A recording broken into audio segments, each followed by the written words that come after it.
Tingnan niyo kung paano ko natagpuan ang prinsipe ng kalikasan na ito. Tingnan mo ang mukha niya, puno ng mga uod. Tingnan mo kung paano humihingi ng tulong ang munting ibon na ito. Agad akong kumilos para tulungan ang munting ibon na ito na labis na nahihirapan dahil sa mga parasito.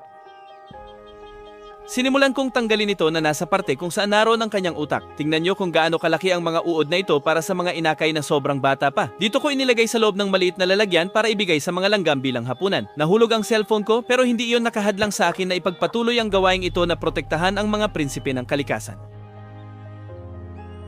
Dahil wala silang proteksyon mula kanino man, tanging sa Diyos lamang, siya ang naglagay sa akin sa kanilang landas para mula ngayon ay patuloy ko silang protektahan. Dahil sa awa ng aking Panginoon, natagpuan ko ang isang pugad na may mga parasito dahil siya ang naglagay nito sa aking landas para matulungan ko sila.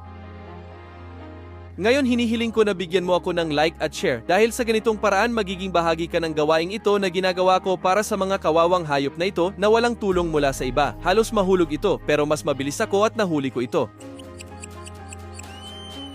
Ngayon tingnan ninyo kung gaano kahigpit kumapit ang mga uod na ito na ilang beses kong sinubukan para maalis sila.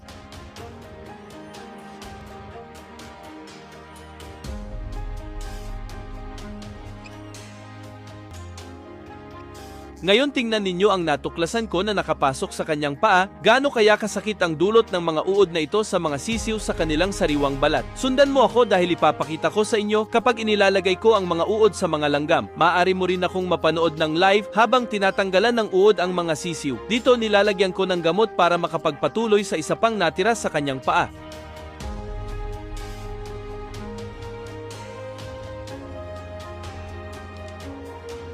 Hindi! Tingnan mo kung paano ang itsura ng paa niya pagkatapos tanggalin ang mga uod na ito.